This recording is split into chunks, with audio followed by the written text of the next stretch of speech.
Bismillahirrahmanirrahim. Assalamualaikum warahmatullahi wabarakatuh.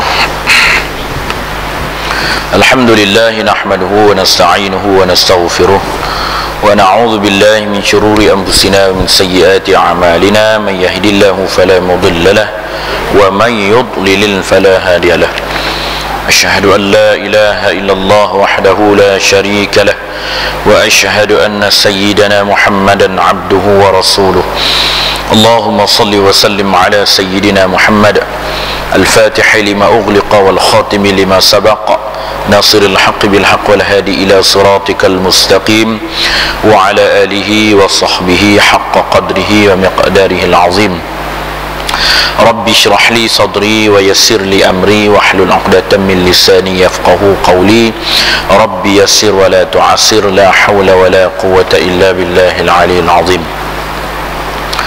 Tuan-tuan dan puan-puan rahmati Allah, terlebih dahulu marilah sama-sama kita membaca Ummul Quran dan kita hadiahkan pahala bacaan Al-Fatihah kita ini kepada pejuang-pejuang Islam di bumi Syria dan juga di Mesir. Begitulah juga seterusnya di seluruh dunia, kulli makan wa kulli zaman. Al-Fatihah. A'udzu billahi minasy syaithanir rajim. Bismillahirrahmanirrahim. Alhamdulillahi rabbil alamin. Ar-Rahmanir Rahim. Maliki yaumiddin. Iyyaka na'budu wa iyyaka nasta'in. Ihdinas siratal المستقيم صراط الذين أنعمت عليهم غير المغضوب عليهم ولا الضالين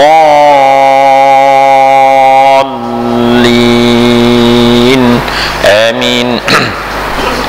Alhamdulillah, tuan-tuan dan berahmati Allah, syukur kita Allah Subhanahu wa taala kerana masih lagi diberikan kesempatan untuk berada dalam nikmat Islam dan nikmat iman. Alhamdulillah, tuan-tuan dan berahmati Allah, kita tidak diuji keimanan kita sebagaimana saudara-saudara kita yang berada di tanah Arab yang berdekatan dengan Yahudi laknatullah. Tuan-tuan dan rahmati Allah, ketinggian dan kelebihan yang Allah Ta'ala letakkan kepada pejuang-pejuang Islam ialah dengan adanya mati syahid, berjihad untuk memperjuangkan kalimah Allah, maka balasan dalam syurga, balasan untuk di akhirat besok adalah tidak diazab oleh Allah, terus masuk ke dalam syurga Allah Subhanahu wa ta'ala. Tuan-tuan dan rahmati Allah, kita hidup dalam keadaan yang senang dan lenang, dan adalah menjadi suatu tanggungjawab kepada kita adalah terutama untuk kita banyakkanlah berdoa. Jangan lupa doa kita untuk kesejahteraan dan kejayaan Islam. Mudah-mudahan kedaulatan dan ketinggian syiar Islam, zaman kegemilangan Islam pada zaman pemerintahan atau zaman Rasulullah sallallahu alaihi wasallam disambung oleh para sahabat, yaitu Sayyidina Umar. Kemudian diteruskan kegemilangan Islam, kemuncak kegemilangan Islam pada zaman Khalifah Sayyidina Ali. 3/4 dunia Islam tersebar keseluruhannya. Kemudian diteruskan lagi oleh pemimpin-pemimpin daripada kalangan Muawiyah, kemudian di kalangan Umayyah, dan akhirnya Islam mengalami zaman kemerosotan, kegemilangannya, sampailah sekarang. Bangkit sekejap waktu zaman Muhammad Fatah. Baik, tuan-tuan rahmati Allah, konsep dia satu, ya, iaitu 3 bumi suci Islam yang Allah Ta'ala tempatkan. Yang pertama adalah Makkatul Mukarramah, tanah haram dan yang kedua Madinatul Munawwarah, dan yang ketiga adalah di Baitul Maqdis. Kalau kita tengok rentetan sejarah Islam, kalau nak kegemilangan syiar Islam ni berkembang, mestilah kita bebaskan Baitul Maqdis daripada cengkaman Yahudi laknatullah. Begitulah berlaku pada zaman Khalifah Sayyidina Umar Ibn al-Khattab, membebaskan Palestin, membebaskan Baitul Maqdis daripada cengkaman Yahudi laknatullah. Nah, akhirnya Islam berkembang. Itulah teras tandanya keislaman, kegemilangan Islam akan berkembang. Dan akhirnya Egypt ataupun Mesir di bawah satu pemerintahan yang baru, pemerintahan Islam yang nak dilaksanakan pemerintahan Islam sepenuhnya oleh Mursi, akhirnya ditumbang dan digulingkan oleh pemimpin sekular Hosni Mubarak, dan sekarang ni dibebaskan kembali oleh sahabat baiknya, sahabat sekutunya As-Sisi. Dan yang terbaru, As-Sisi adalah keturunan daripada keturunan Yahudi, dan pemimpin yang menggantikan sementara Mursi adalah anak kelahiran daripada Amerika. Mereka berdua ni, As-Sisi, mak dia dulu, tok dia dulu datang berhijrah ke Egypt, Mesir, adalah daripada kalangan Yahudi pada tahun 1958. Jadi itulah peranan Yahudi, tuan-tuan rahmati Allah. Tahun 1958 dia masuk, kalau duk fikir sampai 2013 tak menasabah. Tapi itulah yang dikatakan Yahudi laknatullah. Dia dendam, dia dendam dengan Allah sebab Allah Ta'ala tak lantik di kalangan mereka untuk menjadi Nabi akhir zaman. Dia lantik kalangan bahasa Arab Quraisy. Tuan-tuan rahmati Allah, kalau kita tengok Said Ramadan Al-Buti dalam kitabnya Fiqh Sirah jilid 1, kenapa Allah Ta'ala memilih kalangan Arab, dan kalangan Arab itu banyak pok yang bangsa yang dilantik oleh Allah itu adalah daripada kalangan Arab Quraisy. Tuan-tuan rahmati Allah, hebatnya pemilihan Allah. Itu baru di kalangan bangsa Arab. Tapi Yahudi ni dia tak terima. Akhirnya berlaku pergolakan, dan azam tekad yang pertama, sebagaimana Khalifah Umar dilantik menjadi pemimpin, ataupun Abu Bakar dilantik menjadi pemimpin, begitulah yang dibuat oleh Mursi. Sama ada kita mati syahid, kita boleh membebaskan Baitul Maqdis, ataupun kita mati syahid di hadapan Baitul Maqdis. Semua orang Islam tahun lepas bukannya lama pun, nyokong pendirian Mursi, dan akhirnya dapat dicium bau oleh orang Yahudi. Mereka merancang dan akhirnya mengguling Mursi. Begitulah juga yang berlaku di Turki. Erdogan sudah pun menjadi Islam, full Islamiknya, dia sudah pun menarik nafas hala yang panjang. Sudah lama dah aku memimpin negara aku secara sekular. Akhirnya dia tak dapat apa yang dia nak, dan dia kembali balik memerintah secara Islam. Bila kepimpinan Turki yang berada di atas daripada Yahudi, Turki di atas, Egypt di bawah Arab Saudi, kemudian diikuti oleh Syria di sebelahnya Yahudi, di sebelah Yahudi sebelah kanan di Syria. Sekarang ni dalam pergolakan, dan akhirnya insya-Allah bumi Syam akan kembali balik makmur di bawah pemerintahan Islam, Ahli Sunnah wal Jamaah. Dan akhirnya keseluruhan itu kalau dicantumkan kepimpinan Islam, sudah pasti bukan senjata yang akan menghancurkan Yahudi dengan hanya ayat liuk sahaja, pakat ludah seorang sekali. Jumlah orang Yahudi seluruh dunia ni 4 juta, tak ramai, tapi dia boleh mentadbir, dia boleh mengelola keseluruhan dunia. Tuan-tuan, itulah Yahudi peranannya. Baik, tuan-tuan rahmati Allah, salah satu perkara yang Allah Ta'ala letakkan sampai hari ini kita duk sakit kepala, pasal apalah jadi lagu ni. Setiap hari orang Islam dibunuh, dan baru-baru ni Syria dibunuh rakyatnya. Bashar membunuh orang Ahli Sunnah wal Jamaah dengan menggunakan bom kimia. Hampir 2,200 orang mati kena bom kimia. Kebanyakannya kanak-kanak, sebab bom kimia dia tak kenal siapa. Manusia yang mencipta senjata untuk membunuh manusia, seolah-olah macam tidak bertamadun. Akhirnya PBB langkah nak masuk pi tengok, dia nak masuk pi buat kajian, dia nak masuk pi buat selidik, dan penembak tepat daripada kalangan Bashar, iaitu tentera Asad, membunuh orang PBB yang masuk ke dalam negara mereka. Tuan-tuan dan rahmati Allah, kita tidak diuji oleh Allah sampai tahap tu. Kita hanya diuji oleh Allah untuk memakmurkan masjid Allah. Nak langkah masuk mai berapa keratnya jika nak dibandingkan dengan sembahyang jemaat. Baik, tuan-tuan dan rahmati Allah, baik, kita teruskan perjuangan kita, insya-Allah. Kalau tak boleh sebulan 4 kali, sebulan 2 kali. Kalau tak boleh sebulan 2 kali, sebulan sekali. Kalau tak boleh, tak langsung.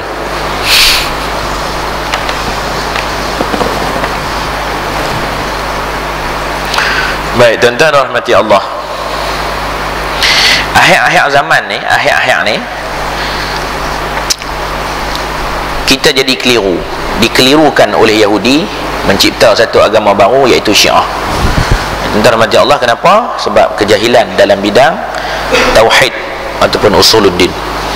Kita ambil bahagian yang ringkas sahaja, kita ambil bahagian yang luaran sahaja, iaitu bahagian yang ketiga yang kita sambung sebelum puasa itu. Kita masuk sedikit dalam bab sifat mahmudah dan sifat mazmumah. Kadang-kadang sembahyang punya cantik, warak, dengan tunduknya, dengan rokoknya, dengan sujudnya, dengan tamak ninahnya, dengan lentik dan lendut bagus tengok, tapi balik rumah cengih nak mempuih, garang macam harimau, sampai tak boleh nak teguk, buang sepatah. Di manakah kesilapan berlaku? Adakah sembahyang itu tidak mencerminkan kepribadian orang? Sebenarnya dalam Islam kita kena mengaji bab yang ketiga, iaitu bab ihsan. Akhlak kita dengan Allah, akhlak kita dengan manusia, akhlak kita dengan binatang, dan akhlak kita dengan alam. Tiga-tiga ni kita kena mengaji bagi habis. Sebab itulah kadang-kadang sembahyang rajin tapi cengih nak mempuih, macam dengan rimau, tak boleh nak tegak, pasal tak mengaji bab akhlak. Akhlak satu bidang yang kena mengaji, yang kena tengok. Jadi kita tak maulah nak kupas sungguh-sungguh bab akhlak, kena buka kitab bab akhlak. Saya nak masuk yang bahagian ringkas yang terbitkan daripada kitab Indahnya Hidup Bersyariat di bawah kelolaan pimpinan Datuk Ismail Kamus. Baik, kita tengok ketinggian Islam mesti ada akhlak, sifat mahmudah dan sifat mazmumah. Sifat mahmudah ni ialah sifat yang baik, sifat mazmumah ialah sifat yang keji. Bila dah sebut keji, sifat-sifat ini hanyalah dilakukan ataupun diamalkan oleh ahli neraka. Kalau nak ahli syurga, dia mesti bersifat dengan sifat mahmudah, sebaik yang mungkin. Kalau tidak, kita akan bercanggah dengan satu sifat, namanya sifat mazmumah. Sifat mazmumah ni adalah sifat kecelaan, tak boleh, walaupun satu, walaupun sekerat, tak boleh ada. InsyaAllah tuan-tuan rahmati Allah, kita ada garis panduan, bukan saya bercakap babi buta. Kita ada kitab pegangan kita, dan tak lama lagi insyaAllah kita masuk dalam kitab Ihya Ulumuddin, pun yang diringkaskan menjadi kitab bimbingan mukminin Mardatillah, yang ditulis oleh Syed Ahmad Samit, yang diterjemahkan oleh Syed Ahmad Samit, Mufti negara Singapura. Baik, tuan-tuan rahmati Allah, kita tengok sifat-sifat mahmudah, sifat yang terpuji. Ada 10 yang digaris pandukan oleh Imam Al-Ghazali. Ada 10 sifat yang disenaraikan oleh Al-Ghazali. Yang pertama, mestilah kita seorang manusia ni melakukan taubat. Yang pertama, mesti taubat. Yang kedua, mesti takut akan Allah Ta'ala. Yang ketiga, mahabbah. Yang keempat, zuhud. Yang kelima, sabar. Yang keenam, syukur. Yang ketujuh, ikhlas dan benar. Yang ke-8, tawakal. Yang ke-9, redha dengan qada Allah Ta'ala. Yang ke-10, senantiasa mengingati mati. Baik, itulah ke-10 perkara yang digaris oleh Imam Al-Ghazali. Yang pertama, taubat. Taubat tu apa dia? Taubat tu ialah keazaman untuk meninggalkan segala kesalahan dan dosa-dosa yang besar melalui jalan ilmu, penyesalan dan niat qasad untuk tidak mengulanginya. Mesti ada syarat untuk bertaubat. Kalau tidak penuhi syarat untuk bertaubat, sudah semestinya namanya taubat, dia bukan taubat. Tuan-tuan rahmati Allah, sebagaimana Allah Ta'ala firman dalam Quran, a'udzubillahi minasyaitonirrajim, wa tubu ilallahi jami'an ayyuhal mu'minun la'allakum tuflihun. Maksudnya, dan bertaubatlah kamu kepada Allah, wahai sekalian orang mukminin, semoga kamu mendapat kemenangan. Surah An-Nur ayat 31. Allah Ta'ala perintahkan, suruh kita orang yang beriman, bukan orang Islam, orang yang beriman, untuk senantiasa bertaubat kepada Allah. Nabi Muhammad SAW dia bertaubat sehari semalam 80 kali. Tuan-tuan rahmati Allah, kita setiap kali lepas sembahyang, astaghfirullahalazim alladzi la ilaha illa huwal hayyul qayyum wa atubu ilaih. Kita buat 3 kali ataupun 10 kali. Kalau 5 waktu, baru duk ada 50 kali. Tuan-tuan rahmati Allah, Nabi yang maksum, yang manusia yang dijamin tidak melakukan kesalahan, tidak ada dosa, dijamin tidak ada dosa, maksum. Tapi Nabi sallallahu alaihi wasallam, Nabi kita Muhammad sallallahu alaihi wasallam senantiasa bertaubat kepada Allah. Tuan-tuan rahmati Allah, bila kita nak bertaubat, taubat ni, kenapa kita nak bertaubat? Sebab kita nak menyucikan daripada dosa, iaitu dosa kesalahan kecil ataupun dosa-dosa besar. Tingkatan ataupun taubatan nasuha, dosa-dosa yang besar ni, kalau kita nak huraikan panjang. InsyaAllah kita ambil ringkas dulu, nanti insyaAllah masuk dalam bab Ustaz Haji Ramli Syafi'i, dia akan masuk kupah bab tu insyaAllah. Masuk, kita tengok adakah taubat kita ni diampunkan dosa oleh Allah SWT. Sebab dia ada syarat-syaratnya. Yang paling ringkas dia, garis yang digariskan dalam kitab ni ialah, mestilah yang pertama melalui jalan ilmu. Nak bertaubat kena ada ilmu. Kalau tak ada ilmu, macam mana nak bertaubat? Ada kata, amboi nak bertaubat dah, tak mau buat dosa dah, lama dah buat dosa, tak mau dah buat dosa, nak bertaubat. Lagu mana nak bertaubat tu? Macam mana cara? Macam selalu kita duk dengar lah, motivasi. Tuan-tuan rahmati Allah, kita hendaklah mendidik anak-anak kita. Cara nak mendidik itu macam mana? Kami tahulah nak didik anak. Mana ada ibu bapa yang nak mendidik anak, melahirkan anak jadi anak mencuri? Tak. Tapi cara nak didik itu, yang pertama hendaklah kita memegang kepala anak selepas waktu maghrib, duduk berhadapan dengan kita, lutut bertemu lutut, muka tengok mata hang, tengok mata aku. Kemudian kita angkat dagu dia, suruh dia perhati, pembang mata kita, jangan beralih ke lain. Bacalah surah Alam Nashrah sampai akhirnya, kita kucuplah di antara dua kening. Tuan-tuan rahmati Allah, orang nak cara tu. Jadi macam mana cara bila kita melakukan dosa, kita nak bertaubat? Adakah dengan lepas semayang duk istighfar sambil duk gulin, siap boleh anyam lagi ni? Bagi 3 dan astaghfirullahalazim alladzi la ilaha Oi, segaknya dah. Lah, adakah istighfar lagu tu yang diterima Allah? Sesuaikah istighfar minta dosa pada Allah? Tangan duduk runah, duduk runah cekam, duduk garu korap. No, sedar. No, itu antara mati Allah. Alunan istighfar tu kita tak nafikan, boleh, sebab melagukan, sebab nak menimbulkan keasyikan, buatlah, tak ada masalah. Janganlah pula menimbulkan rasa bid'ah pula orang lagu. Astaghfirullah rabbal baraya, astaghfirullah minal khataya. Mai dengar tu, apa ni? Nabi istighfar lagu tu kah? Bid'ah. Nabi tak buat. Lingkup, piduk jajuh. No. Kita kena ada jalan ilmu, kena tahu dulu dosa kita, cari dulu macam mana cara nak bertaubat, kemudian barulah kita melakukan penyesalan, benar-benar menyesal. Itu syarat yang kedua.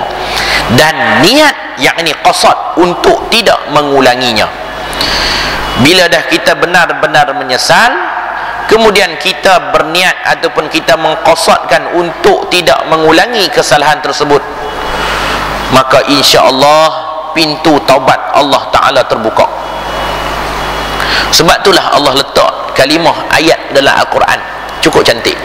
Kita baca, selalu duk baca, innallaha ghafurur rahim.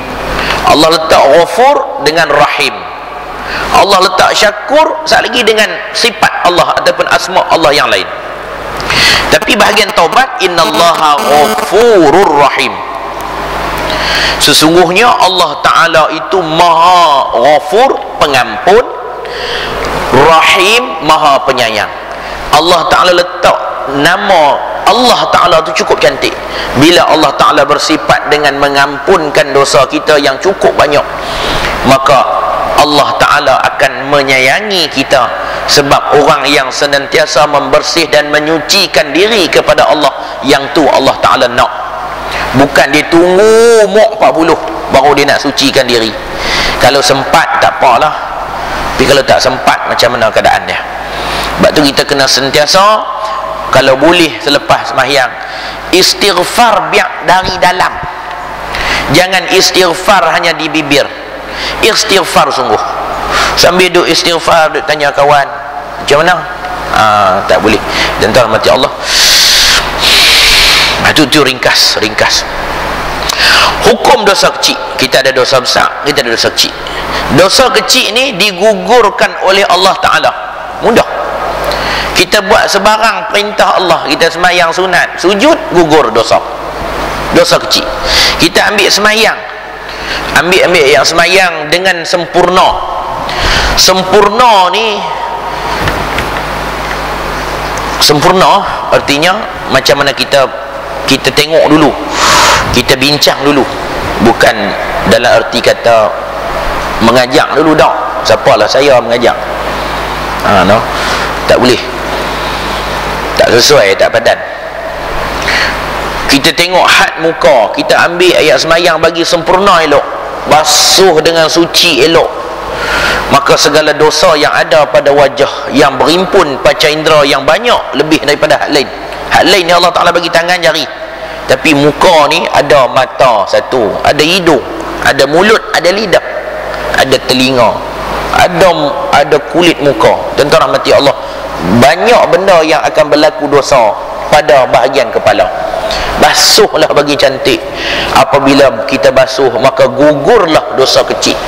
Dan ayat wuduk yang kita jatuh tu, yang kita basuh, yang diredai, yang diterima oleh Allah, akan melahirkan malaikat, dan malaikat tersebut akan menadah tangan untuk meminta ampun kepada dosa kepada Allah. Oh, hebat tuan-tuan rahmati Allah. Itu dosa-dosa kecil yang kita buat. Begitulah juga kita datang langkah ke masjid. Setiap satu langkah yang kita langkah untuk datang ke masjid, sebab kita tekad, kita qasad, memang niat datang ke masjid adalah untuk berjamaah. Kod ustaz tu mai, boleh duduk dengar kuliah. No. Dasar mati Allah, setiap langkah tu Allah Ta'ala akan ampunkan dosa. Dosa apa? Dosa kecil, dosa besar tak. Kesalahan dosa-dosa kecil akan terhapus dengan banyak istighfar, tahmid, zikir dan berwudu. Hamba Allah yang menderhaka atau berdosa, jika dia bertaubat dan memperbanyakkan amalan saleh, nescaya taubatnya akan diterima oleh Allah. Dia mesti bertentangan. Dulu dia buat jahat, buat kesalahan, tapi sekarang dah kontra. Dulu dia buat jahat, sekarang dia dah buat baik, banyak bersedekah, banyak datang ke surau, berjemaah masjid, senantiasa memberikan salam kepada sahabat, senantiasa mengeratkan tautan silaturahim, terutamanya di kalangan ahli keluarga yang terdekat, qarib. Bawa anak-anak pi, ini pak menakan aku, ini pak menakan hang. Ini namanya kok kepada abang, ini mak menakan hampa, kena panggil mak ngok. Ini pak menakan mak hang, kena bawa ziarah. Tuan-tuan rahmati Allah, dia berbeza. Dulu tak mau nak berkawan dengan orang, tak mau tambah dengan adik-beradik.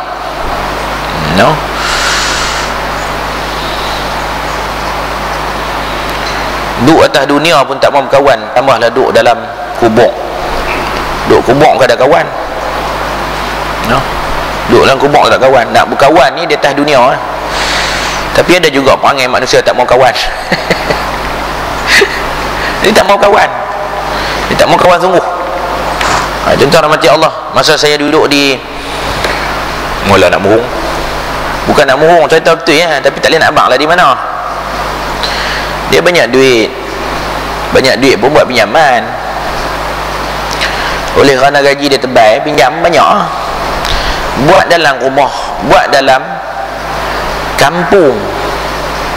Bila buat dalam kampung, orang kampung ni dia nak berkawan, tak mau. Kami tak mau kawan dengan orang kampung. Tak ada ambil keluar.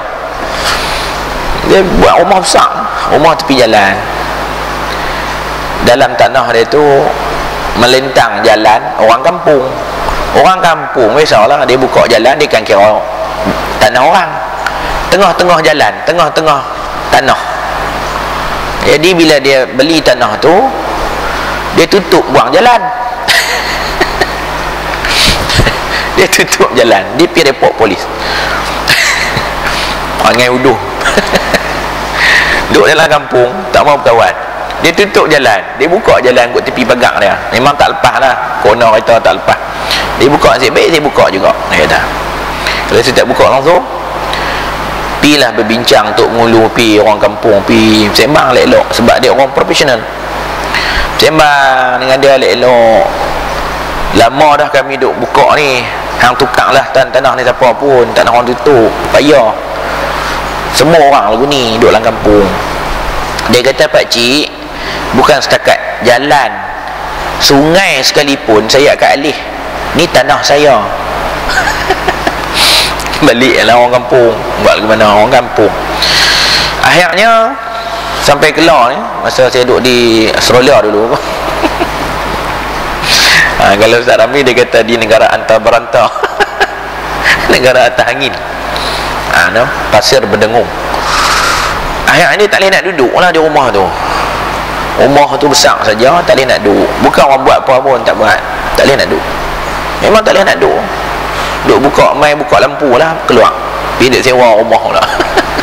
Sedih. Esok dalam kubur, esok kau boleh kawan lah. Kawan lah di atas dunia. Silaturahim duk ada. Itu tuan-tuan, macam-macam panggil. Baik, jadi kena berbeza di antara taubat, melakukan kesalahan dulu, berbeza setelah kita bertaubat. Dia rahmati Allah.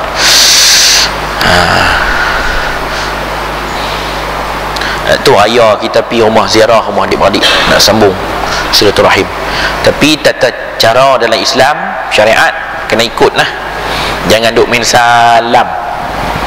Duk main salam tak boleh, berdosa, haram. Hukum dia berdosa, kena taubat pula. Salam bukan boleh pergi minta ampun dekat orang tu, tak boleh. Baik, takut akan Allah Ta'ala yang kedua.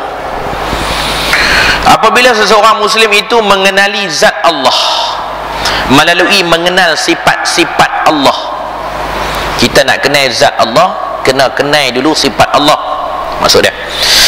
Maka jiwanya akan mewarisi perasaan takut terhadap Allah. Kena kenal Allah melalui sifat Allah. Allah Ta'ala tak bagi kaji zat Allah Ta'ala, tak bagi kaji Allah tu macam mana, rupa dia, tak boleh. Tu zat, tu zat. Kita kena kaji bab sifat-sifat Allah. Allah Ta'ala bersifat maha pemurah, maha penyayang. Allah Ta'ala bersifat ada, hanya ada, wujud, qidam, baqa, mukhalafatu lil hawadis, qiyamuhu bi nafsi, wahdaniyah, qudrah, iradah. Kena mengaji satu-satu bab tu, barulah kita kenal, barulah timbul rasa ish, hebatnya Allah. Kita tak tahu hikmah Allah, tak tahu. Perancangan kita dalam masa setahun ya boleh balik, rupanya 9 tahun tak boleh keluar. Contoh dia kan, contoh hebatnya kuasa Allah.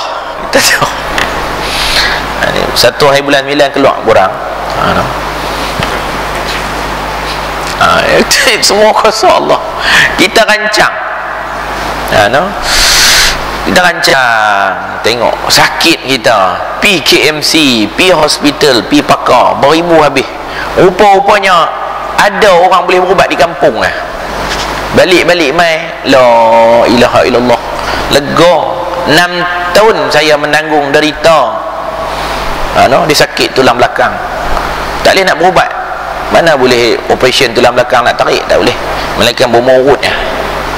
Dia balik-balik pi lega, seronok, sebab dia boleh mengubati orang yang sakit tulang belakang ni, terseliuh.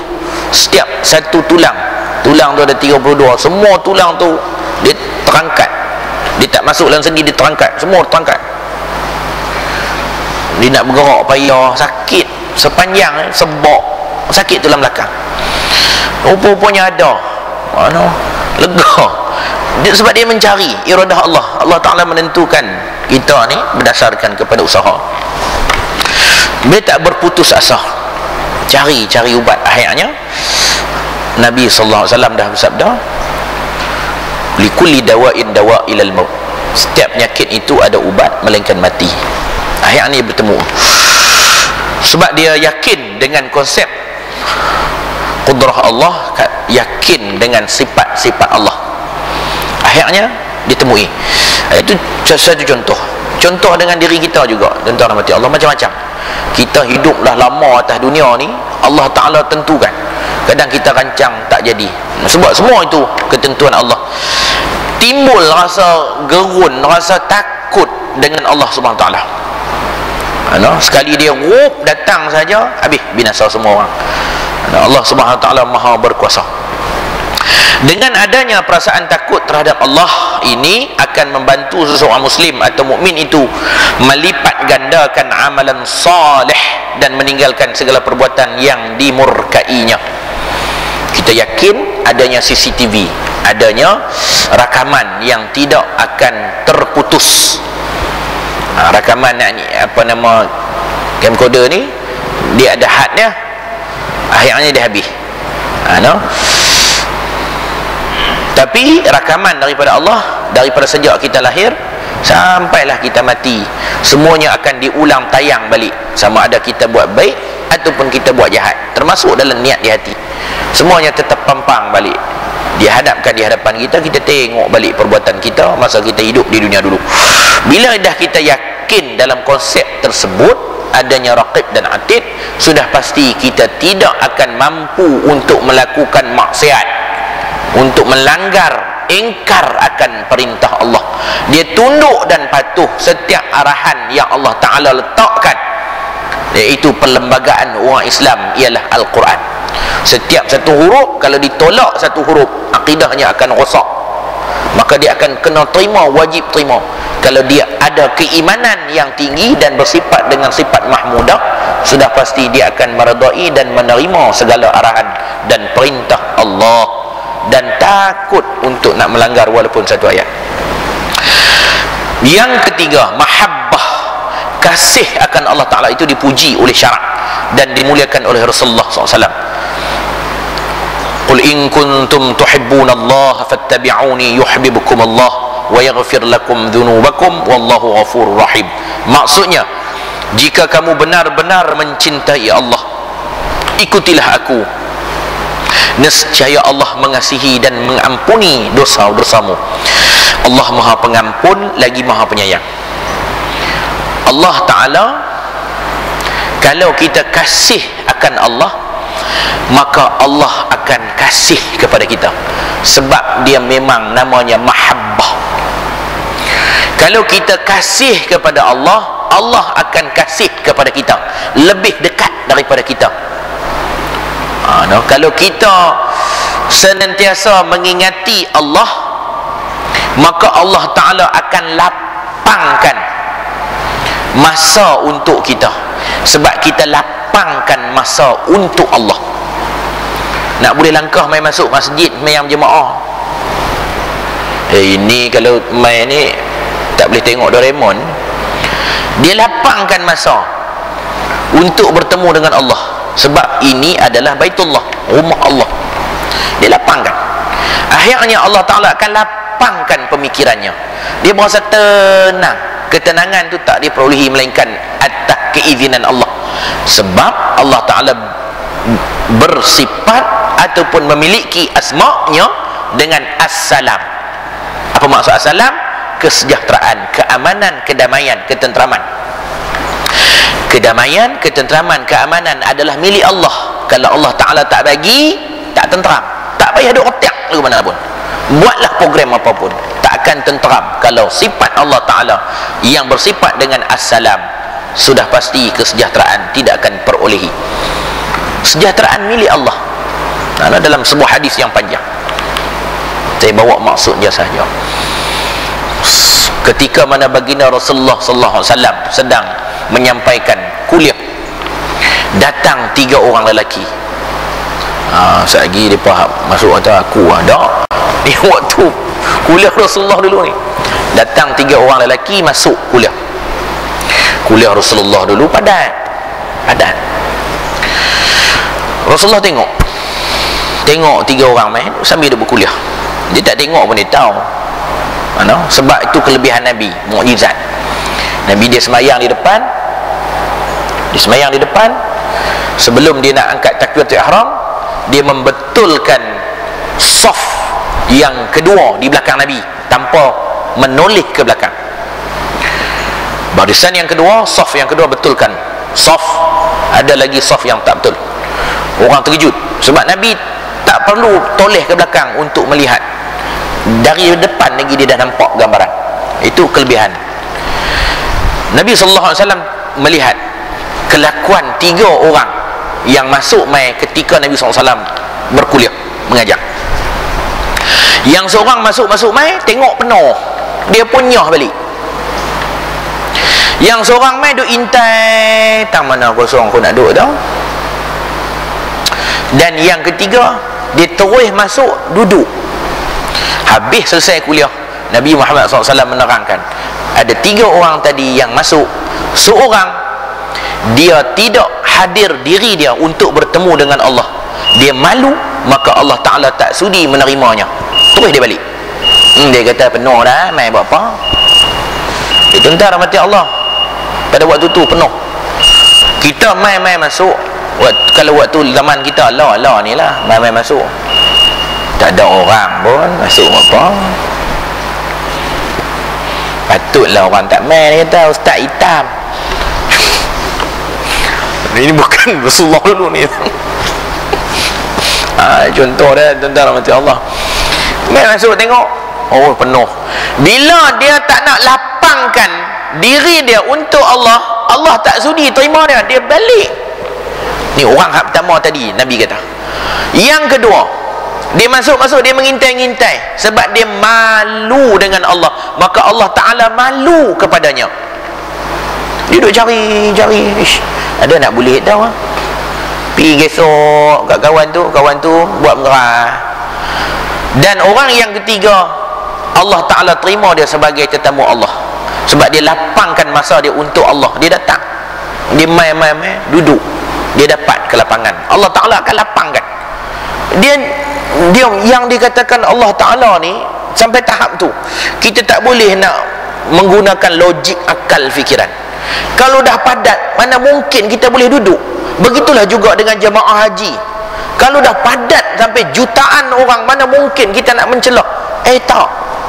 Dengan izin Allah, dia lapang, dia jadi lapang. Macam-macam perkara yang berlaku, tuan-tuan rahmati Allah, terutama orang yang balik mengerjakan haji. 10 hari bulan ni dia pun nak pergi sampai pertama. Tuan-tuan rahmati Allah. Itu kalau Allah Ta'ala nak lapangkan, itu hebatnya Allah Subhanahu Wa Ta'ala. Sampai tahap tu jadi mahabbah. Yang ketiga, mahabbah. Mengasihi Allah dan Rasul melebihi segala yang lain akan melahirkan jiwa insan yang benar-benar cintakan agama dan rela berjuang, yakni berjihad dan berkorban demi menegakkannya. Dia kena kasih, kena cinta sungguh. Abang, kalau abang letak Rasulullah dengan adinda, dengan saya, siapa yang abang paling sayang? Rasulullah. Kalau kata abang tak cinta sayang, tak bermaksud aku tak cinta awak. Bila aku kasihkan kepada Rasul dan Allah, kasihkan Allah kepada Rasul, begitulah juga. Itu tuan rahmati Allah. Tak boleh, kita kena kasih dahulukan Allah dan Rasul, barulah kita boleh meningkatkan keimanan kepada Allah. Dia bangun tengah malam, dia tinggal buang segak atau mana pun hang duk zat. Aku kena tinggal sebab apa? Sebab aku kasih kepada Allah. Sebab tu konsep qiyamul lail, nak bangun, nak berdirikan bangun tengah malam ni, hanya orang yang benar-benar mengasihi Allah dan Rasul sahaja. Kalau nak bukti kata dia tu kasih kepada Allah dan Rasul, tengok waktu tengah malam, boleh tak dia berqiyamul lail. Kalau tak mampu, belum benar lagi mencintai Allah dan Rasul. Sebab Nabi SAW dan juga Nabi-Nabi yang lain mewajibkan ke atas mereka untuk senantiasa berqiyamul lail pada malam. Itu rahmati Allah. Allah Ta'ala letak satu perkara, kemudian Allah Ta'ala sabitkan yang lain. Tak sempat nak kerjakan sembahyang sunat, akhirnya Nabi sembahyang sunat 100 rakaat. Tuan-tuan rahmati Allah, banyaklah benda yang kita tengok. Lahirkan kecintaan kepada Allah dan Rasul melebihi segalanya. Itu sifat mahmudah yang ketiga. Yang pertama taubat. Yang ketiga takut kepada Allah. Yang kedua takut kepada Allah. Yang ketiga mahabbah. Yang keempat zuhud. Satu corak kehidupan insan mukmin yang mengekang jiwa daripada segala rupa kesenangan dunia sambil berusaha meninggalkan semua perkara yang tidak baik. Kena faham konsep zuhud. Janganlah berjalan tunduk sampai beratus tiang. Pasal apa ni? Zuhud. Dia pakai kelumbung macam orang perempuan. Pakai kelumbung nak bagi nampak zuhud. Zuhud manusia adalah Nabi Muhammad sallallahu alaihi wasallam. Nabi Muhammad dia bersosial, dia berkawan, dia beristeri, dia jaga isteri dia, dia menyampaikan wahyu Allah dalam konsep yang sama. Dia seorang yang bersifat penyayang, bersifat pemurah dengan isteri, dengan anak-anak, dengan keseluruhan. Jangan kita kata sasa kata zuhud, tinggal habis kehidupan dunia, langsung piduk di masjid buat elok basi, tidur, keluar sampai seminggu tak balik-balik.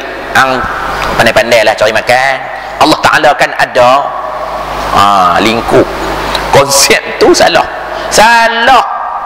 Duk kejar sebab dia nak menyampaikan. Bukan tu cara dia. Baik, tuan-tuan rahmati Allah, zuhud kita tengok.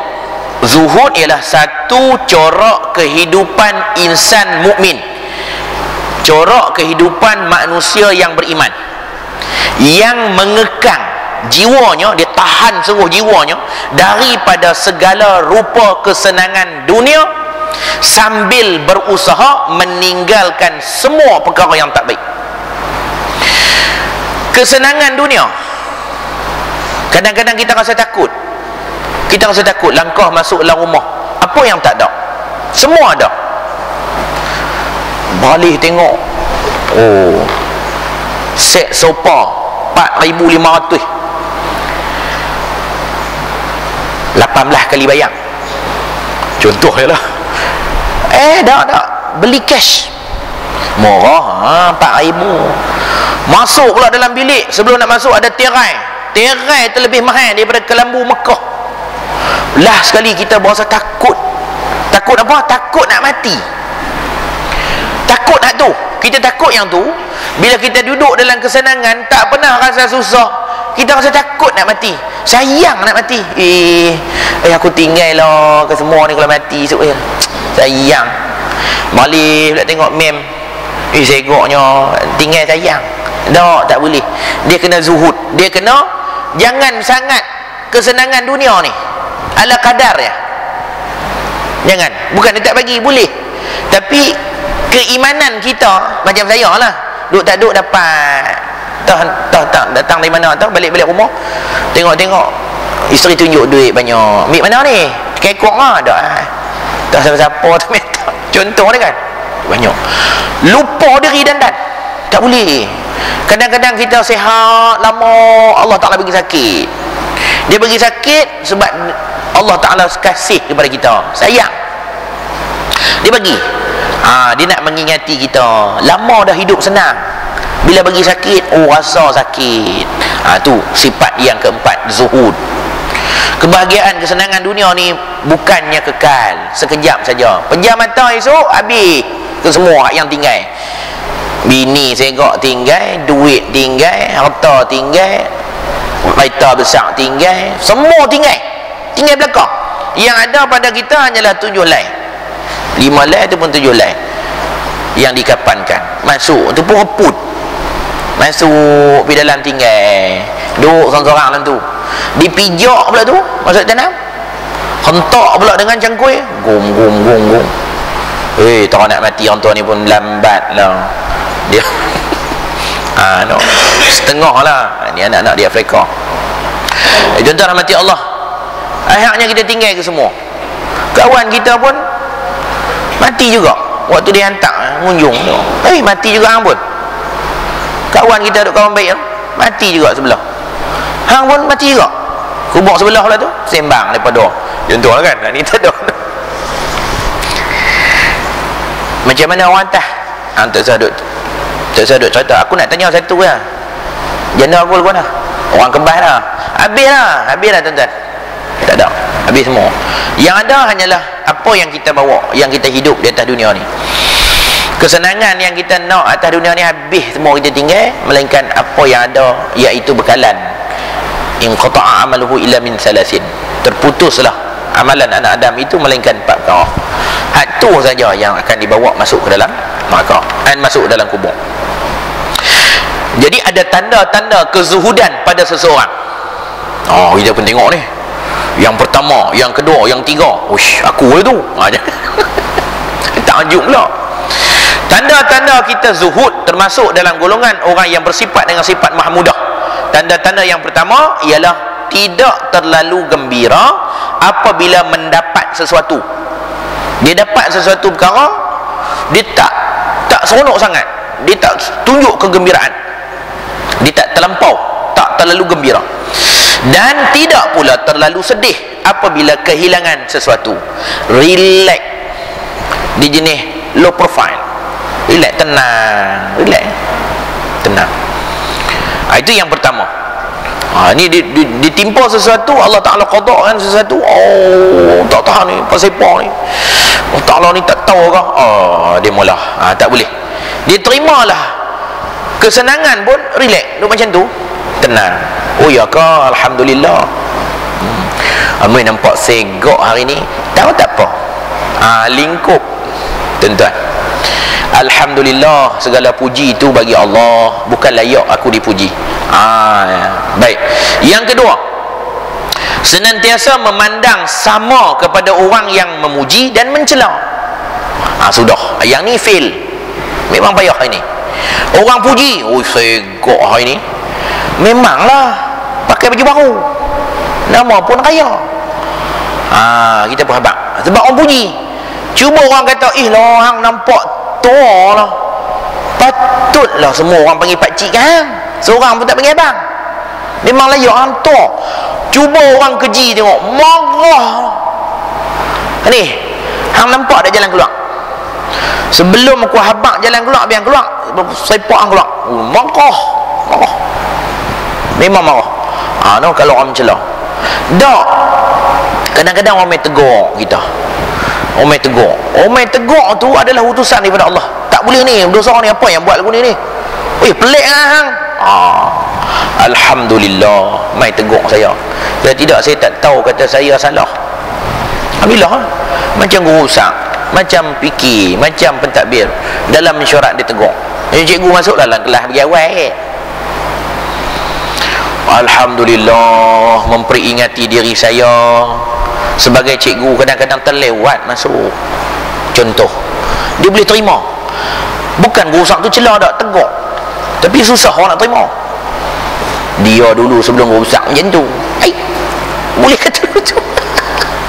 Dia kena terima lah. Apa yang orang habaq terima, redha. Macam tu juga dengan kita berilmu. Kita ada ilmu, kita mengaji. Bab sembahyang contoh dia. Tengok orang, bukan tengok diri, tengok orang. Mayang pun tak betul. Itu dia lah orang semai mengaji, tak orang mengaji. Mengajak bab sembahyang tak memai. Tengok je aku sembahyang betul. Masalah. Dia duduk pandang, bila dia ada ilmu, dia duduk tengok orang tak betul, yang dia yang rasa betul. Itu pun satu masalah. Dia kena senantiasa memandang sama kepada orang yang memuji dan mencela. Kalau orang cela dia, orang tegur dia, orang kata adalah Alhamdulillah, boleh buat tu. Orang kata kita ni Alhamdulillah. Sekali lagi mereka pun nak test tengok ustaz. Ya kan? Mencela, tuan-tuan. Dia kena terima dia untuk pandang. Macam Nabi Muhammad sallallahu alaihi wasallam dipanggil untuk berdakwah Islam. Akhirnya dia dihumban oleh ketiak batu sepanjang perjalanan dia keluar. Abu Bakar yang lindung dia sampai keluar darah, melecet kasut. Ya Rasulullah, Nabi, ya Allah, Nabi, ya Rasulullah, kau berdoalah malaikat turun daripada langit. Kau berdoalah, aku akan hampap bukit ni, bagi mati habis semua mereka. Rasulullah tadah tangan, panjang doa dia, ya Allah, kalaulah mereka sekarang ni mereka tak boleh menerima Islam, tapi biarlah keturunan mereka esok boleh menerima Islam. Akhirnya di Madinatul Munawwarah, itu tuan-tuan rahmati Allah, bandar mencahaya. Hebatnya Rasulullah, sabak sungguh.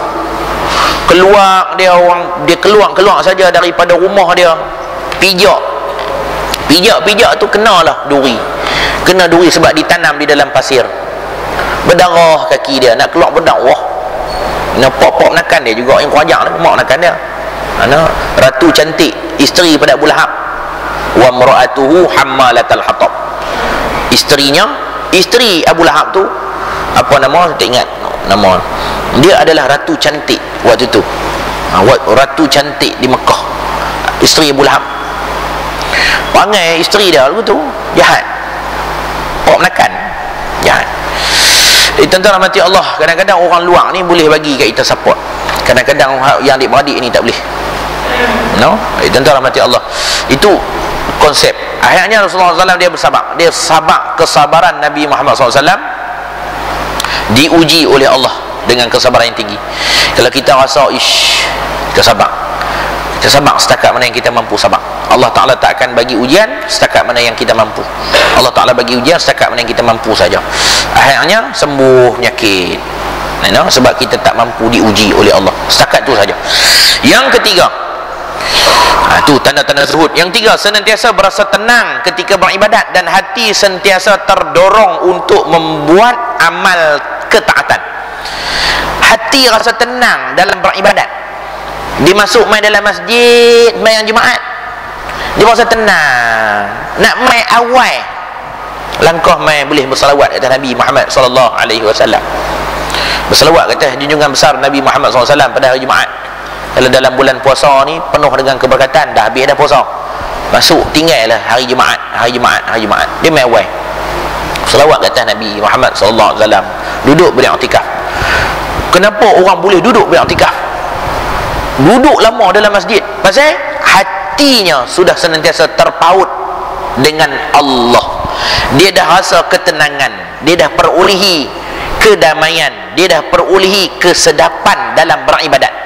Adakah kita tergolong dalam golongan tersebut? Tepuk dada tanya iman. Kita rasa sedap, kita rasa seronok. Lepas sembahyang Jumaat, imam baca Fatihah.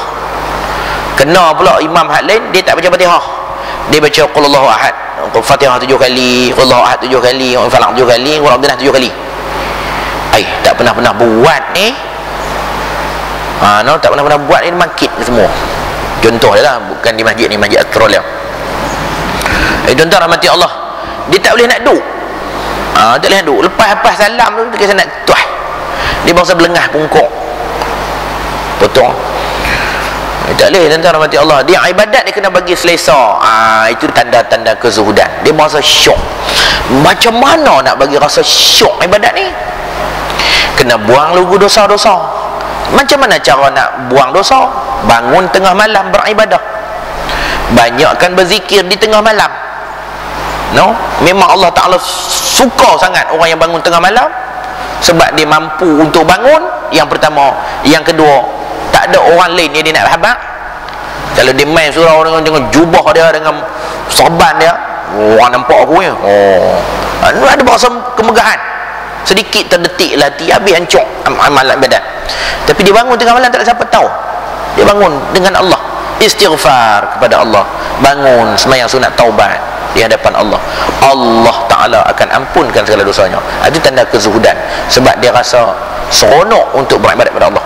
Yang kelima, sabar. Firman Allah Subhanahu Wa Ta'ala, sifat yang kelima adalah sabar. Sabar begitu sukar untuk dipraktikkan kecuali orang yang kuat imannya dan tabah menghadapi segala keadaan. Misalnya, sabar atas ketaatan seperti mengerjakan solat, mengeluarkan zakat, berpuasa dan sebagainya. Dia bagi satu contoh yang mudah. Contoh yang pertama, solat.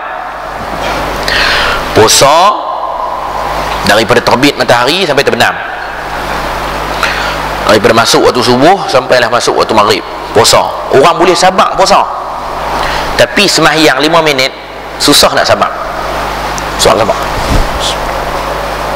Susah.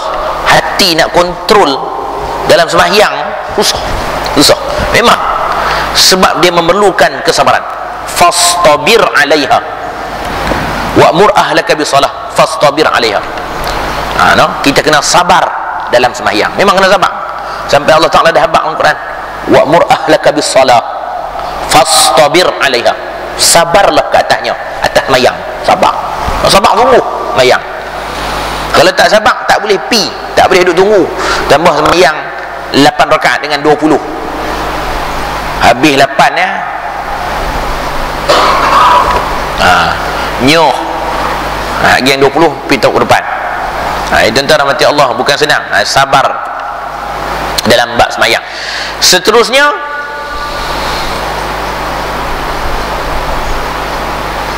sabar dalam mengeluarkan zakat. Mengeluarkan zakat pun perlukan kesabaran. Saya buat contoh padi. 100 10 gundi segundi. Bukan senang. 2.5% kalau zakat harta. Zakat harta. Zakat fitrah tak apalah, setahun sekali. Zakat fitrah, zakat harta awak keluar lah RM3. Awak keluar lah. Tapi kalau try tengok zakat harta, zakat rikas. Zakat rikas susah nak jumpa. Kecuali rikas ni, kecuali kalau tanah kita tiba-tiba dapat kerajaan buat lebuh raya, dapat wang segera, orang bayar setengah long, 1,5 juta.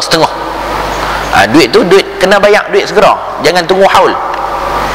Laluan jalan raya ni besar sampai kepada masyarakat. Pokok dinilai berapa ton pokok ni. Ini mengeluarkan hasil lah ni. Pokok getah hasil apa? Ada susu getah apa ambil 15 tahun dah, mana ada susu dah. Kau boleh kena kira pokok 5,000 bayar. Tanah sekaki bayar.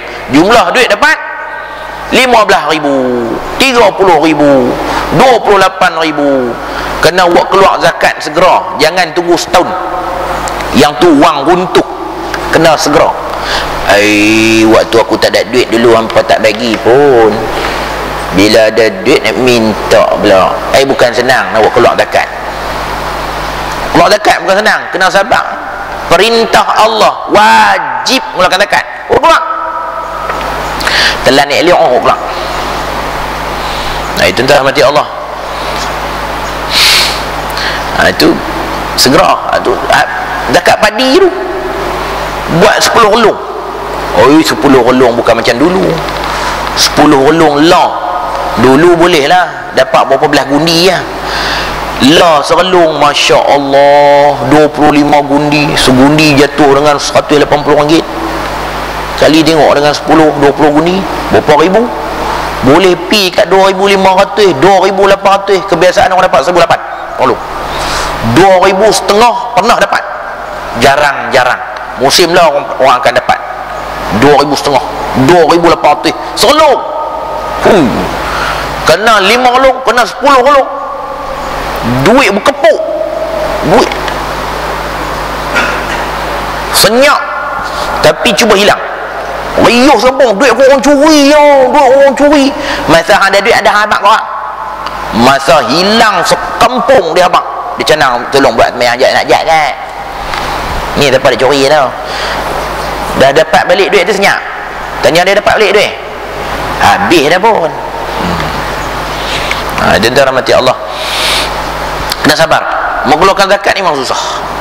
Kena sabar.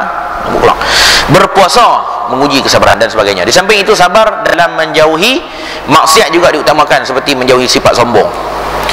Kena sabar dalam menjauhi mengumpat. Sabar. Tahan dulu, sabar. Sabar, jangan mengumpat dosa. Orang yang mengumpat ni seperti makan daging saudara dia. Sabar ah. Bukan senang nak sabar. Tak mengumpat. Hampa duk cakap apa? Masuk bi menyempuk. Seronok sembang. Bila kata ke orang, dialah orang yang paling baik di dunia. Semua orang jahat. Bila mengumpat, dia yang terbaik. Orang ni tak kena, orang ni tak betul. Dialah semua betul. Awak tu mengumpat. Kena sabar. Dengar bunyi, tak ya masuk geng ni.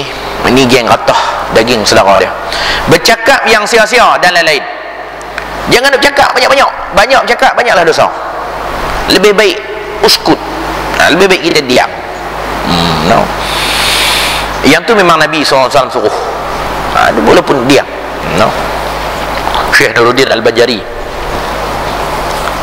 Ustaz Zakir, salah seorang daripada anak murid dia pun, Ustaz Zakir Majid, dia kata Min, dia tengok Syekh Nuruddin tu bila dia ceramah, bila dia berkuliah, dia dengan lawak spontan dia, dengan apa dia bercakap selama. Tapi Min, bila dia masuk dalam kereta, kita masuk sekali dengan dia, tak bercakap. Bismillahirrahmanirrahim. Baca Quran dia, hafal Quran, tak bercakap. Dia tak bercakap yang sia-sia, sebab dia pun mengamalkan apa yang Nabi suruh. Sebab kalau kita banyak bercakap, banyak bersembang, ni banyaklah dosa yang kita keluar. Seterusnya, bersabar atas kecelakaan dan musibah yang menimpa, seperti penyakit, kemarau, kekurangan makanan dan sebagainya. Kena sabar suruh. Bila sahaja kita nak melaksanakan sifat mahmudah yang kelima ni, taubat, takut pada Allah, mahabbah, zuhud, yang kelima sabar, maka Allah Ta'ala akan bagi ujian. Bila Allah Ta'ala bagi ujian, bolehlah tengok tahap mana kesabaran yang kita akan hadapi. InsyaAllah, tuan-tuan rahmati Allah, cukup dulu, nanti dulu, InsyaAllah InsyaAllah kita temu lagi. Yang keenam syukur, yang tujuh ikhlas dan benar, InsyaAllah. InsyaAllah. Baik. Kau nak tanya soalan? Jangan tanya soalan kuliah bila lah. Tanya lagi. InsyaAllah. Tak ada, no? InsyaAllah. Bismillahirrahmanirrahim. Allahumma salli wa sallim ala Sayyidina Muhammad wa ala alihi wa sahbihi ajma'in. Radina billahi rabba wa bil islami dina wa bi Muhammadin nabiyya. Allahumma faqahu fid din wa 'allimhu ta'wil. Allahumma nawwir qulubana bi nuri hidayatika kama nawartal ard bi nuri syamsika abadan abada bi rahmatika ya arhamar rahimin. Wa sallallahu ala Sayyidina Muhammad wa ala alihi wa sahbihi wasallam. Alhamdulillahi rabbil alamin. Aqulu qawli hadha wa astaghfirullahal azim li wa lakum. Wassalamu alaikum warahmatullahi wabarakatuh.